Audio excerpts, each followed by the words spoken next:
қазақ даласында ел есінде сақталған әулие, көріпкел жандар аз болмаған. Солардың бірі Әбжалап Тұшқанбайұлы, шын есімі Жұматай Бейсенбайұлы. 19-20 ғасырларда Баянауыл өңірінде өмір сүрген бұл тұлға халық арасында диуана атанып, ерекше болмысымен, көрегендігімен, әділ сөзімен танылған. Ол байлық пен мансапқа қызықпаған, үйге жинауды мақсат етпеген. Қарапайым өмір сүріп, ел аралап жүргенмен, оның айтқан сөздері дәл келіп, болжаулары шындыққа айналып отырған деседі. Оның зираты да қасиетті екені белгілі. Дертіне дауа іздеген жандар зират басына түнеп, ауруына шипа тапқан. Халық оны тылсым күш иесі деп емес, жүрегі таза, рухани көзі ашық, Аллаға жақын жан ретінде құрметтеген.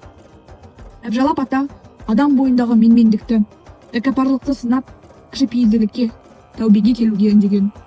Оның сөздері көбіне ескерту, ой салу сипатында болып, әсіресе дүние мен дәулетке мастанған жандарға өмірдің өткіншілігін еске салып отырған. Енді сондай тағылымды оқиғалардың біріне назар аударайық. Бүгін күн борандатты-ау.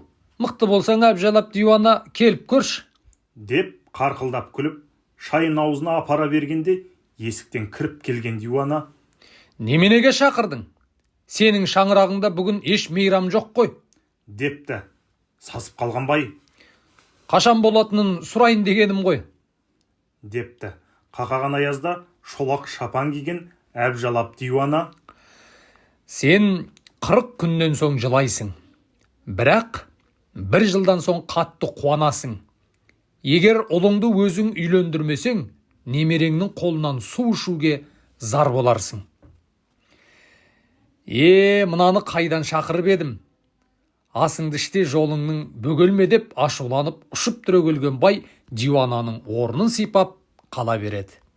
Ертеңінде бай 3 ұлының артынан 2 кісіден жендет қойып күн санаумен болады.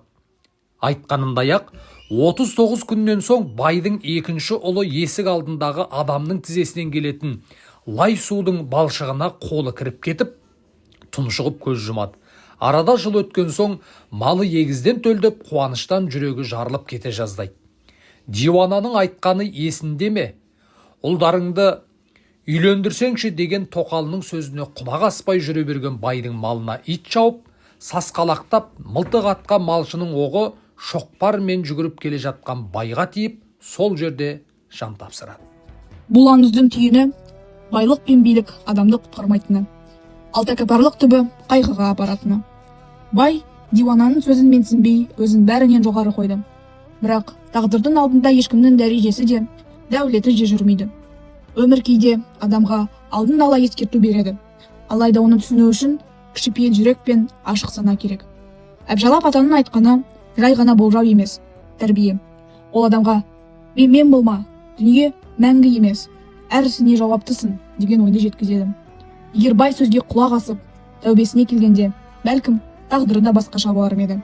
Сондықтан бұл оқиға бізге қарапайымдылықтың, сабыр мен имандылықтың қадірін ұғындырады. Адамды ұлық ететін байлығы емес, адамгершілігі.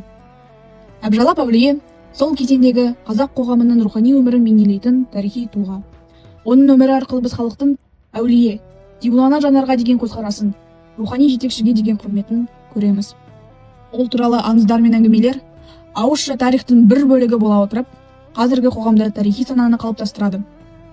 Ұлттық болмысты айқындайды, сонымен қатар ұрпаққа өнеге береді.